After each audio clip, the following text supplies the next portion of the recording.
Em nome do Pai, e do Filho, e do Espírito Santo. Amém. Louvado seja nosso Senhor Jesus Cristo. Desejo a todos vocês paz e alegria.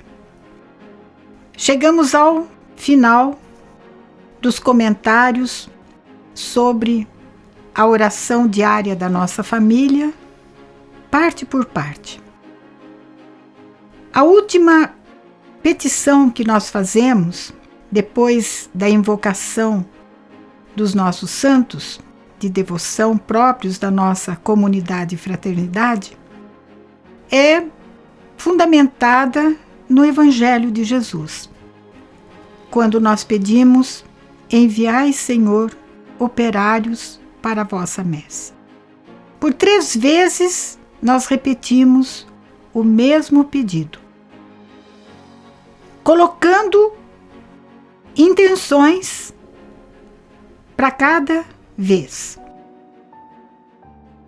Que Deus envie operários para a sua igreja, que o Senhor envie operários para a nossa comunidade e que o Senhor envie operários para a nossa fraternidade. Então hoje quero partir da fundamentação evangélica desta petição, deste pedido que fazemos ao Senhor e que é conhecida no mundo inteiro. É um pedido universal da Igreja. Jesus percorria todas as cidades e aldeias. Ensinava nas sinagogas, pregando o Evangelho do Reino e curando todo o mal e toda a enfermidade. Disse então aos seus discípulos: a messe é grande, mas os operários são poucos. Pedi, pois, ao Senhor da messe que envie operários para a sua messe. Este trechinho do Evangelho de São Mateus é um trecho inspirador de pastoral vocacional na igreja. Só que eu acho que nós atentamos pouco ou não percebemos realmente o que Jesus está orientando os apóstolos, os discípulos a fazerem diante da quantidade imensa de povo que eles têm diante deles e do número reduzido de missionários, de apóstolos, de pregadores do Evangelho. E o que Jesus manda fazer diante desta multidão que é como que um monte de ovelhas sem pastor? Em primeiro lugar, Jesus manda rezar, manda interceder, manda pedir ao dono da messe que envie operários, missionários, pregadores, formadores, para que a messe não se perca por falta de operários. Que as ovelhas não possam se perder por falta de pastores. Desculpem, mas hoje eu estou com meio ruinzinha da garganta. Providencialmente, o nosso querido Papa Francisco proclamou no dia 21 de novembro de 2014 um ano consagrado à vida religiosa.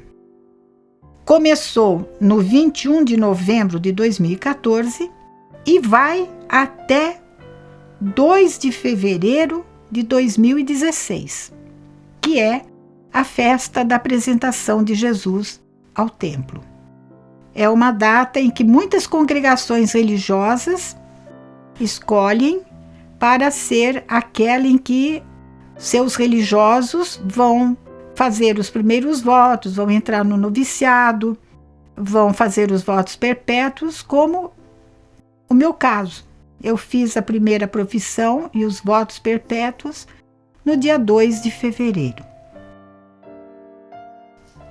Então, hoje vai ser um panorama meio geral para a gente entender como está grave o problema da falta de vocações, falta de pessoas que aceitem o chamado de Deus, que não falta, para uma consagração especial. Faltam vocações religiosas, vocações sacerdotais e vocações laicais. Este ano da vida consagrada atinge diretamente as nossas fraternidades, porque pretendemos ser, com a graça de Deus, uma fraternidade de diáconos permanentes, uma fraternidade clerical e uma fraternidade laical, missionária.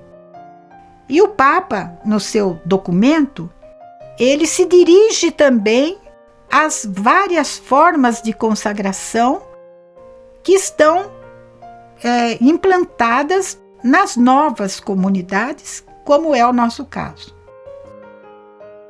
Então, vamos voltar a esta frase.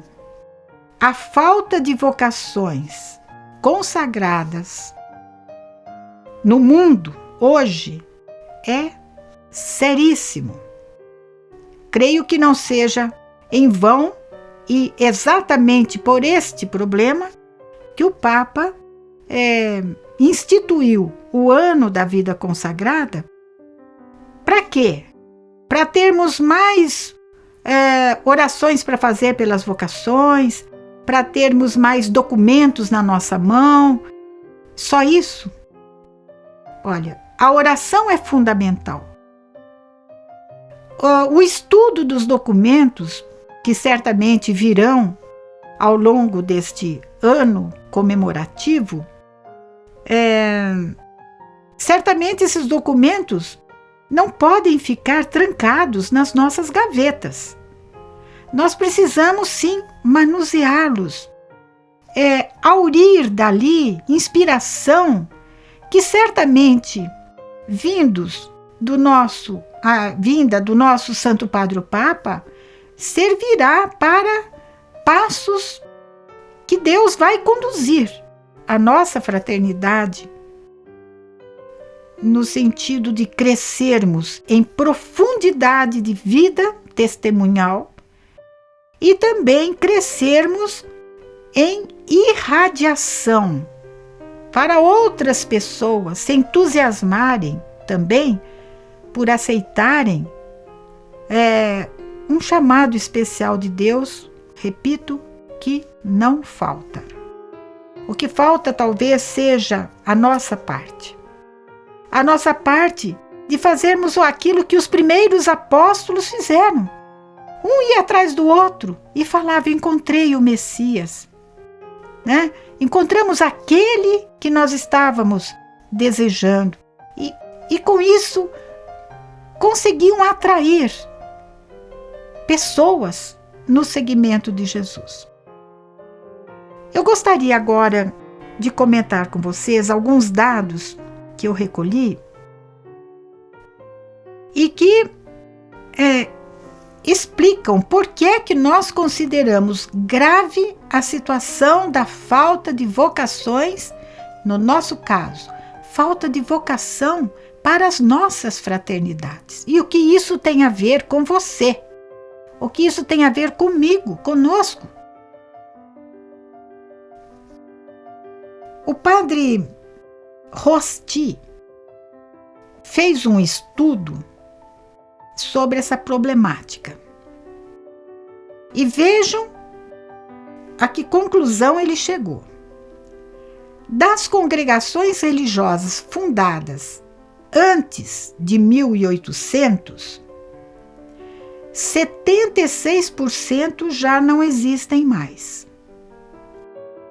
Das congregações fundadas depois de 1800, 64% não existem mais. Vejam que coisa. Nós, portanto, não podemos ficar assim, sossegados. Estou falando para a Nova Aliança, gente.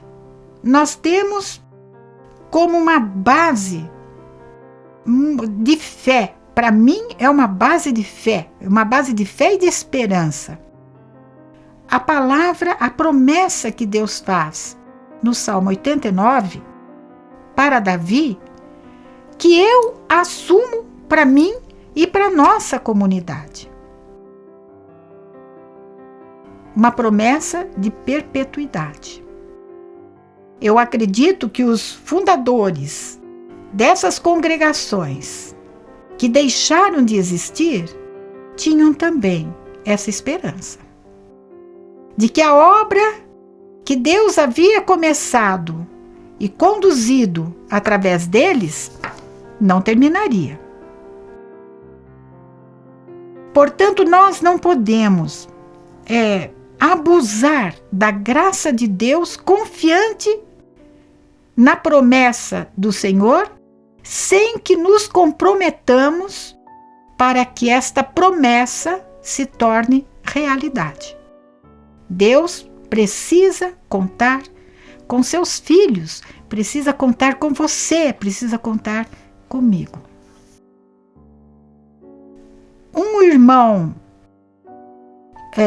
leigo de uma determinada congregação, fazendo uma pesquisa também em torno da vida consagrada, descobriu que desde o início, lá no começo da história da vida consagrada, começou no século IV, entre 65% a 75% das congregações já não existem mais. Foram se perdendo ao longo do tempo. Vocês percebam, agora que eu estou percebendo aqui, olhem, antes de 1800, portanto, 1.500 anos, durante 1.500 anos, desapareceram 76% das congregações religiosas. De 1800 para o ano 2015, vão mais de 200 anos, não?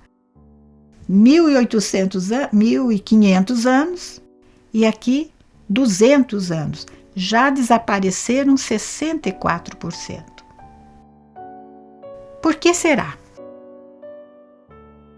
Quais seriam as causas que determinaram este desaparecimento? Primeiro, um ativismo sem freios. Isto na vida religiosa, na vida consagrada. Ativismo sem freios. Esta análise que eu vou passar para vocês é uma análise que foi feita em função de uma determinada congregação religiosa que está passando que estava ou está, não sei, passando por uma crise. Mas são dados que nós precisamos prestar muita atenção, não desprezá-los, para que a gente não venha fazer parte dessa porcentagem dos que desaparecem. Primeiro sinal de crise, ou então causa da crise, um ativismo sem freios. Estou me lembrando, quando eu morei no Rio de Janeiro, conversando com a mãe de um aluno, ela me disse que ela tinha sido religiosa numa tal congregação. Uma professora de matemática, muito competente, muito laureada, né? E eu falei, por que você deixou a congregação? Eu falei, irmã, quando eu ingressei na congregação, eu queria, de fato, já era formada em matemática. Mas o que eu estava buscando não era uma realização profissional. Eu queria buscar um ambiente de crescimento espiritual, uma vida mais significativa, espiritualmente falando, de intimidade com Deus, de um apostolado voltado nesse sentido. E naquela ocasião em que eu entrei, a congregação estava passando por uma crise de pessoal, e quando aparece uma vocação já formada, já estruturada profissionalmente, claro, você vai dar aula de matemática. E começaram a me sobrecarregar. E eu já não tinha mais tempo para rezar. E quando tinha algum tempo, eu estava tão esbudegada, tão cansada, que eu não conseguia rezar. Então eu pensei assim: quando eu estava na minha casa, eu rezava mais do que agora que eu estou aqui na vida religiosa. Eu vou sair. E saiu. Hoje, conversando com irmãs de várias congregações, religiosos, homens também. Qual é o assunto quando tocamos na crise da vida religiosa? É que ela se reduziu a um fazer. A um fazer. O ser religioso como que ficou para segundo plano. E o que vale então é o ativismo, é o que eu faço, não é o que eu sou. Ora, se o ser perde a sua essência, o fazer fica reduzido a quê? Mas neste processo de entrarmos no redemoinho de uma vida maluca, louca, de corre-corre, de faz aqui, faz lá, apaga fogo lá. Coisas essenciais da vida religiosa foram sendo relegadas a segundo plano. Quais são quais são os elementos essenciais de uma vida consagrada, de uma vida religiosa consagrada? E para nós também, embora vocês sejam leigos, o diácono Antônio seja um diácono permanente, e Deus queira que Deus mande outros, prestem atenção, nós podemos cair na mesma coisa. Quais são esses elementos essenciais? A oração, os momentos de qualidade, de participação, de qualidade na vida da comunidade, retiros, leituras espirituais, formação permanente, que é isso que vocês estão fazendo agora, etc, etc, etc. Ora, se a oração, a convivência fraterna, leitura espiritual, formação permanente, esses elementos ficam relegados ao segundo, terceiro plano, porque o que importa é produzir, é fazer, o que nós queremos? Qual o resultado que seria disso? O resultado é que o religioso consagrado começa a se perceber vazio, interiormente vazio, cheio de desânimo. Quantos religiosos falam? Estou me lembrando de um caso que repetidamente me diz: a vida religiosa, se continuar desse jeito, vai acabar. E se há muitos anos atrás eu tinha no meu coração uma certeza, não vai acabar, porque isso é obra de Deus. Pois é obra de Deus que conta com a participação humana, se ela falhar, Deus não falha na parte dele, mas pode falhar por nossa omissão, por sua omissão, pela minha omissão. Isso vai... Quando você... O caso dessa professora que eu acabei de falar para vocês, entrou toda entusiasmada para a vida religiosa, chegou lá dentro, viu aquele ideal ir murchando, como como é que chama essa fruta que eu gosto muito? Maracujá. Vai murchando, murchando, murchando até secar. Dúvidas vocacionais.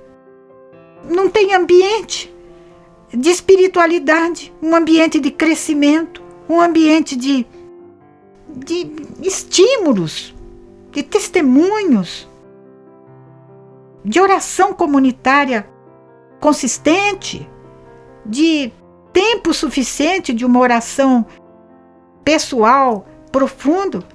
O que nós estamos fazendo lá? Será que eu acertei a minha vocação? Será que Deus me chamou para isso? É muito normal que isso aconteça. O sentimento, olha bem, para o religioso, o sentimento que ele, religioso, é um pouco mais do que um leigo glorificado. Olha, não. Um consagrado leigo, ou religioso, ou sacerdotal, não é qualquer coisa. Não está em qualquer patamar. É uma pessoa escolhida, e é a escolha de Deus que é especial. Não somos nós que somos especiais, é a escolha de Deus que é especial, para um ser especial, e deste ser especial brotar um fazer, um agir especial. Então, primeira causa é o ativismo. O assumir e perder de vista o Senhor. Então, eu trabalho pelo Senhor, mas eu perco de vista o Senhor. Que Senhor é este? O Senhor se torna o trabalho. Num dos capítulos que eu participei enquanto membro da nossa querida congregação Santa Marcelina, nós nos dedicamos ao estudo de um tema chamado a heresia do trabalho, a heresia do fazer. Seríssimo.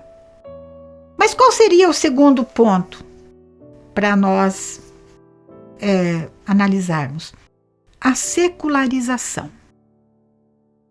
Isto é, viver como religioso, mas um estilo de vida próprio de quem não é religioso, de quem está no século, está no mundo. Viver como se fosse assim. Ora, embora vocês sejam leigos consagrados, vocês têm que prestar muita atenção. E o diácono Antônio também, eu também, naquela palavra de Jesus.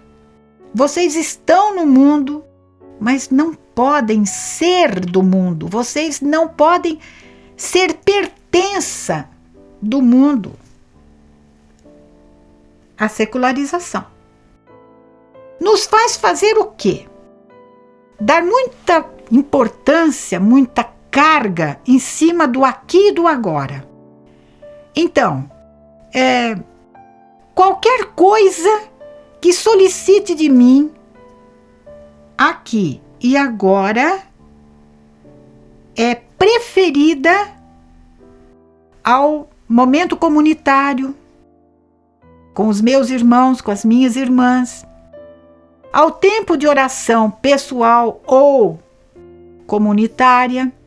Claro, se nós estamos diante de uma urgência da caridade, eu tenho que deixar, sim, o meu momento de oração para atender aquela urgência de caridade.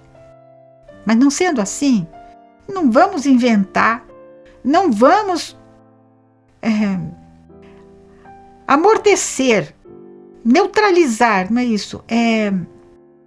Anestesiar a nossa consciência, classificando como obra de caridade tudo para eu fugir da responsabilidade de fazer isso, de fazer aquilo, de estar agora com a comunidade, de estar na formação, etc, etc.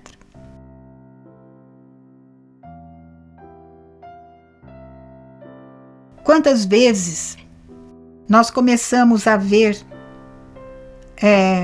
a vida religiosa, os religiosos, assumindo normas que são próprias do mundo, dos seculares. Eu estou falando uma análise aqui, da vocação religiosa, sacerdotal. Mas, como nós somos consagrados, ou pretendemos um dia receber de Deus essa graça de sermos consagrados mesmo, preste atenção.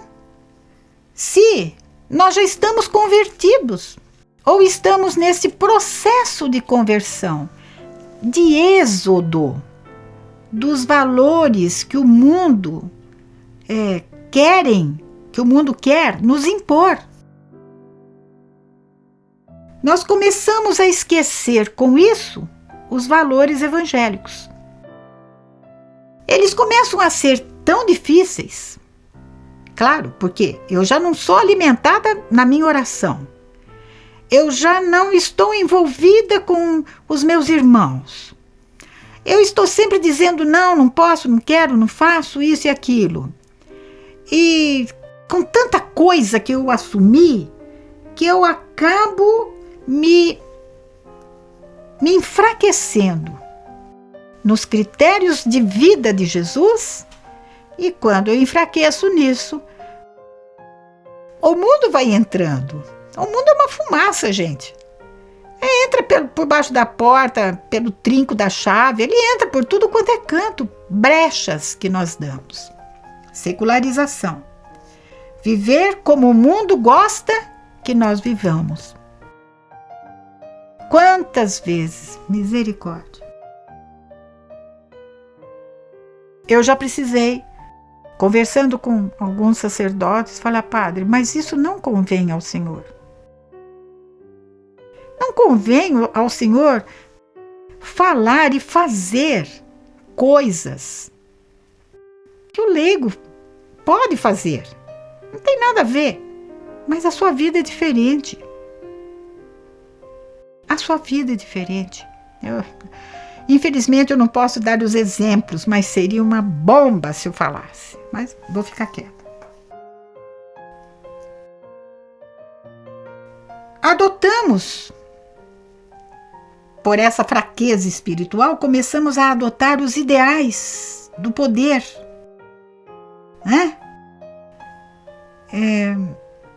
Aí a obediência fica dificílima, porque todo mundo quer mandar, ninguém quer obedecer. Os ideais do prazer. Eu só faço aquilo que eu gosto. Só faço aquilo que eu quero. Só vou se... Eu só concordo com a superiora se ela manda eu fazer alguma coisa que é exatamente aquilo que eu gostaria de fazer. Não. Nós adotamos o materialismo da pós-modernidade. Me lembro de um caso de um religioso que dizia assim: eu não posso fazer determinada tarefa porque eu não tenho aparelho de mídia, de multimídia. E aquilo que estava mandando fazer, se tivesse o negócio lá da multimídia, ótimo, mas não tinha. E você não pode ser um apóstolo, você não pode ser um evangelizador só porque não tem a multimídia? Cuidado.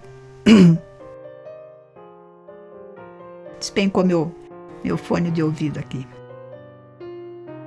Vou pôr de novo. Tá vendo? Falando mal da mídia, caiu do meu ouvido. Vamos lá. Nós começamos começamos a diluir a força da mensagem do Evangelho. Ah, mas não é bem assim. A vida religiosa está muito radical. Olha o Papa, como ele é. Light. Estão falando isso. O Papa é light. Olha, cuidado. Não é bem assim, não. Não é bem assim.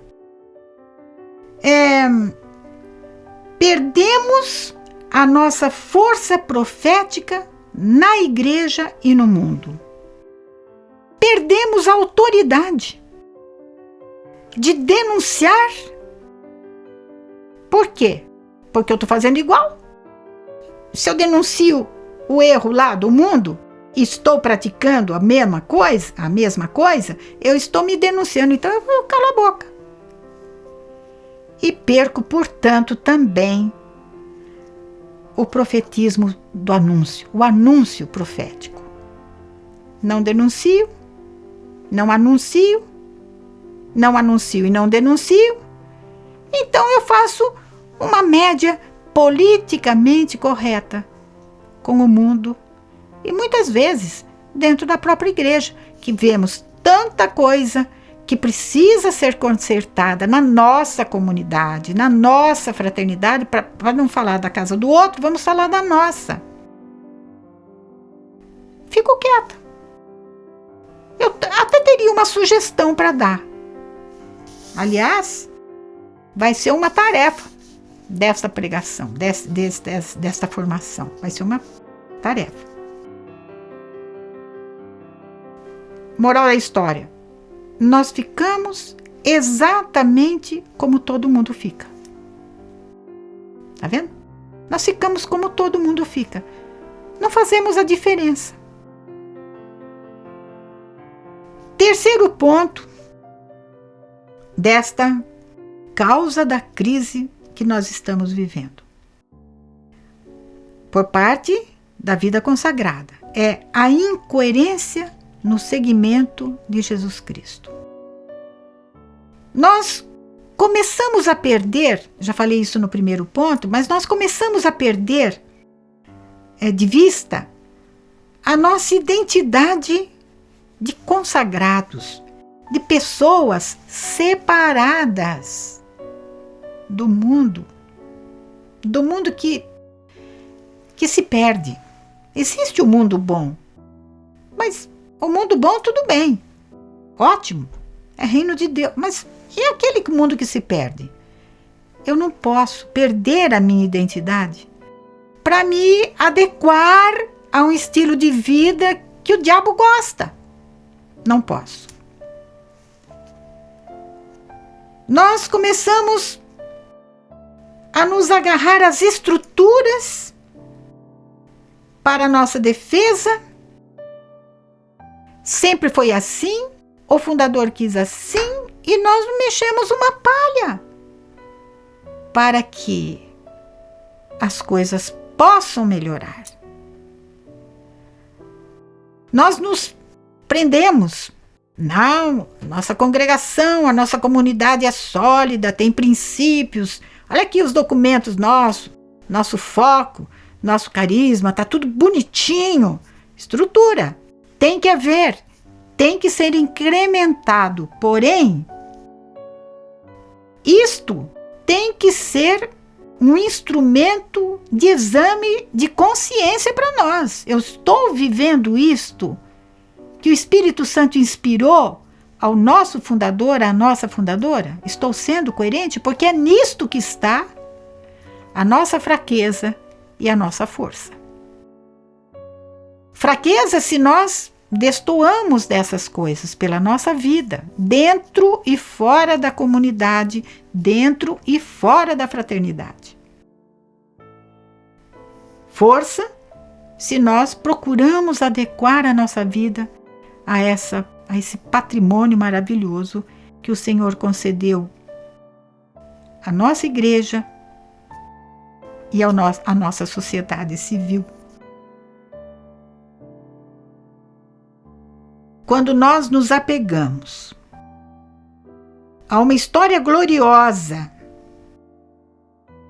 e não procuramos fazer com que essa história seja vivida qualitativa e quantitativamente por maior número de pessoas, nós estamos morrendo sim.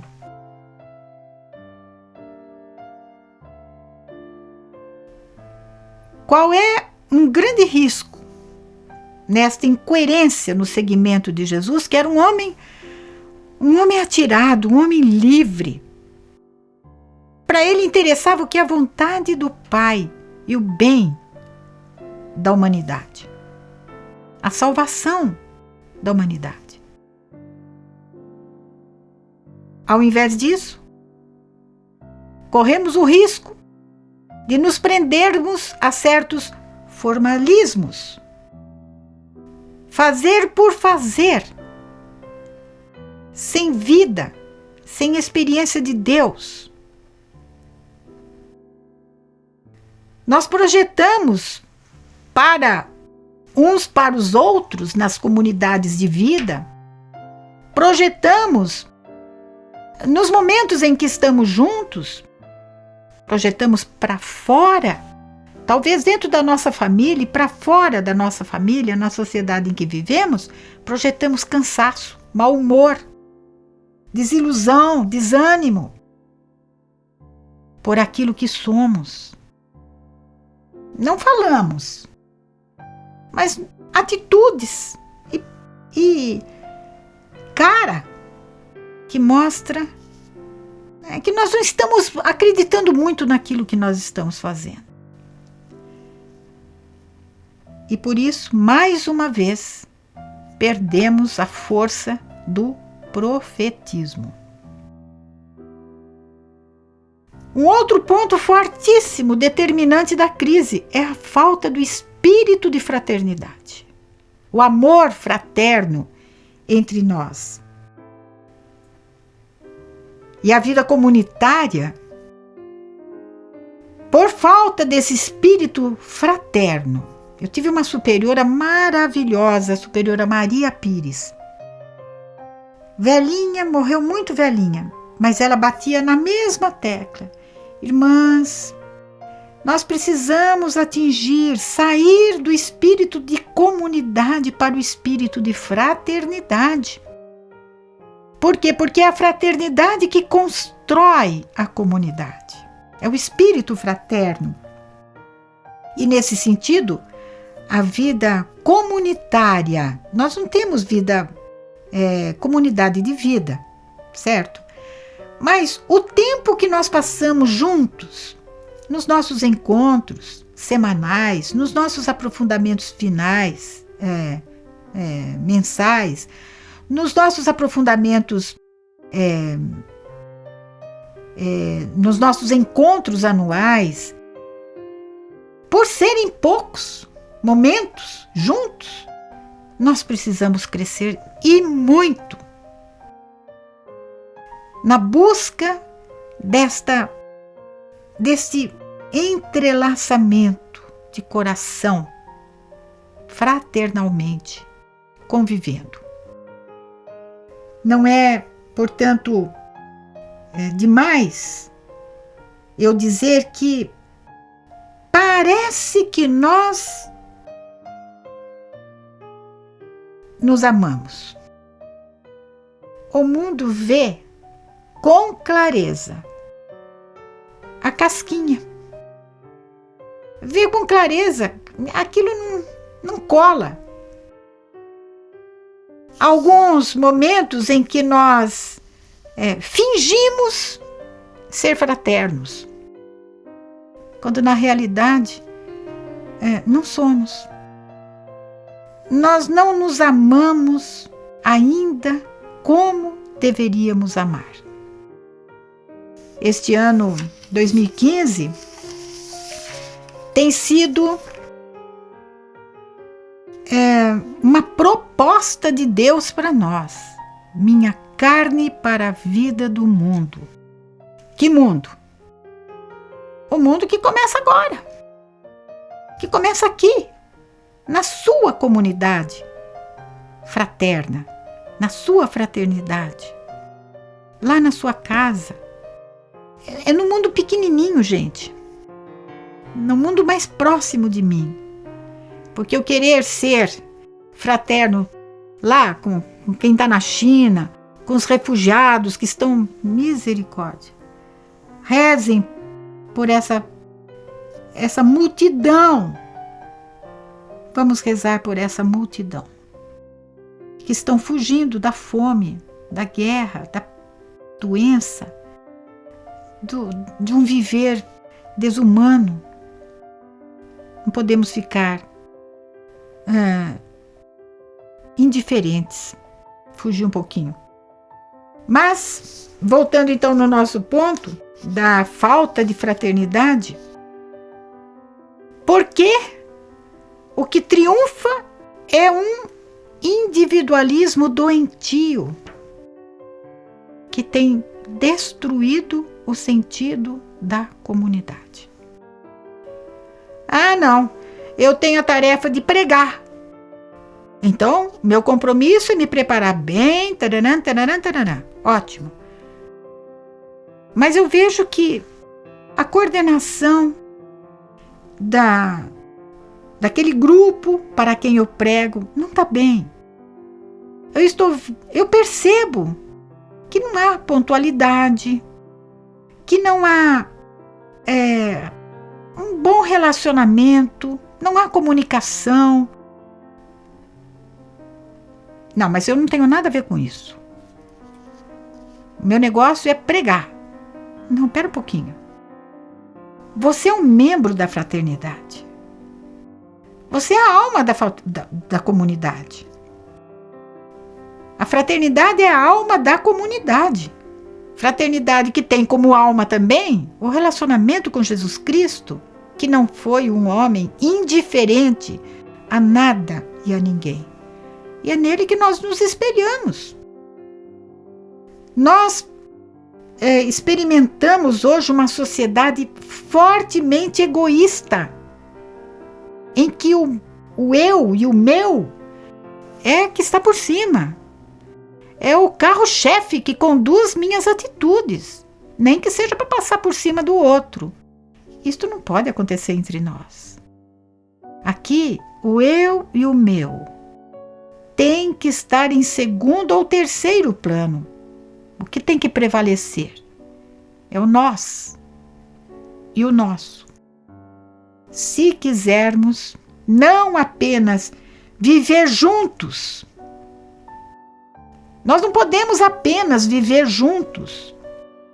Nós podemos ser muito mais fraternos, vivendo cada um na sua casa e nos encontrando semanalmente, do que se vivêssemos juntos, mas cada um por si. Prestem atenção nisso. A vida comunitária pode se transformar numa vida de hóspedes em hotel. Entra, sai, não sabe do que acontece com o outro, não sabe se está pegando fogo na casa. Não. Vivemos juntos. Para quê? Trabalhamos juntos. Para quê? Para gerar vida, para darmos frutos. Para darmos frutos proféticos.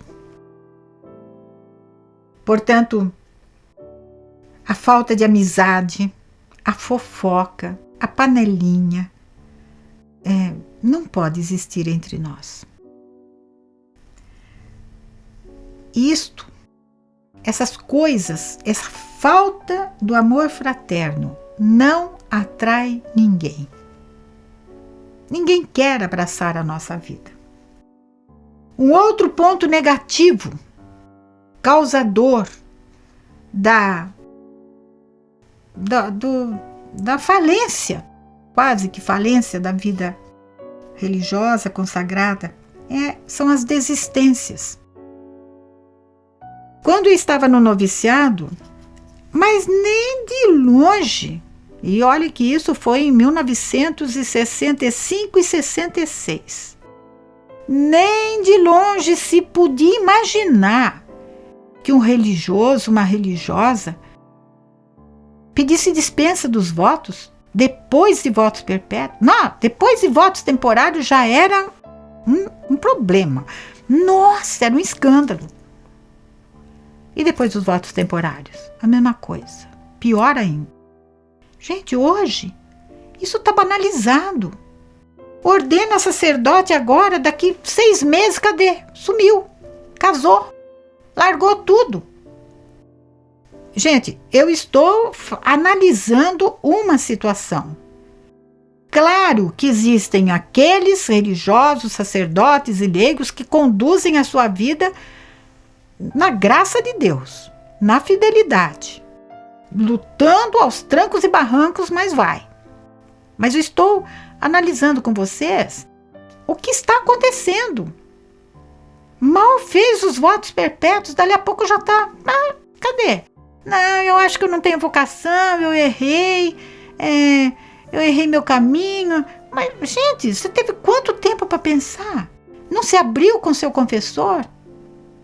Bom, não vamos aqui julgar, mas isso daí vai enfraquecendo as gerações novas que falam, meu Deus, passou 5 anos lá no convento, 6, 7, 8, viveu 30 anos numa comunidade, numa nova comunidade, de repente, não quero mais, estou saindo.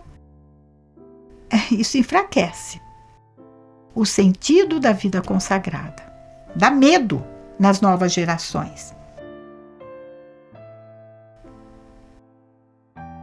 Qual é o denominador comum para tudo? Os peritos em vida consagrada afirmam que há um denominador comum nessa crise. Primeiro, a crise de identidade. Nós consagrados esquecemos o que somos. E esta é a pior crise possível, é a crise da falta de identidade. E o segundo é que esta identidade e esta motivação vocacional tem que buscar o seu começo carismático. Lá na raiz da sua vocação, do seu discernimento, conduzido pela palavra de Deus, por um bom diretor espiritual que te acompanhou, mas também na raiz carismática da sua congregação, da sua vocação, da nossa comunidade, da nossa fraternidade. Chegamos então ao ponto de, bom, se alguém perdeu o seu entusiasmo pela vida fraterna na nossa comunidade, comece hoje. Recomece. Peça a Deus o entusiasmo pela vocação a qual Ele te chamou. Temos um compromisso dessa semana para ser partilhada na próxima. Primeiro, com tudo isso que vimos através do vídeo, certamente você sofreu dentro do seu coração algum questionamento. Qual foi esse questionamento ou alguns questionamentos que você deve ter se feito, percebendo que isso também pode estar acontecendo no seu caso, no caso da nossa fraternidade. Segundo, diante deste questionamento ou destes questionamentos, que propósito você assumiu? Que compromisso? Que atitude você vai tomar daqui para frente? E terceiro ponto, o que é que você sugere para que a nossa fraternidade, na nossa fraternidade, não aconteça essa crise? Chegamos ao final do nosso vídeo. Este foi um pouco mais compridinho, mas quero chamar a atenção de vocês que a partir os próximos vídeos serão comentários sobre a carta apostólica do Papa Francisco às pessoas consagradas para a proclamação do ano da vida consagrada. Vocês podem pegar esse texto nas livrarias católicas, podem pegar pela internet, de maneira que eu não vou colocar no texto que vocês recebem junto anotação nenhuma. O primeiro ponto vai ser a oração. O segundo ponto, apenas a palavra formação, e você é que vai acompanhar, né? Pela pregação, depois você vai acompanhar lá no seu texto. E depois o compromisso. Portanto, é preciso que cada um tenha uma cópia desse documento para fazer o seu para casa semanal. Fiquem com Deus e muita paz e alegria no coração. Louvado seja nosso Senhor Jesus Cristo. Amém. Em nome do Pai, do Filho e do Espírito Santo. Amém.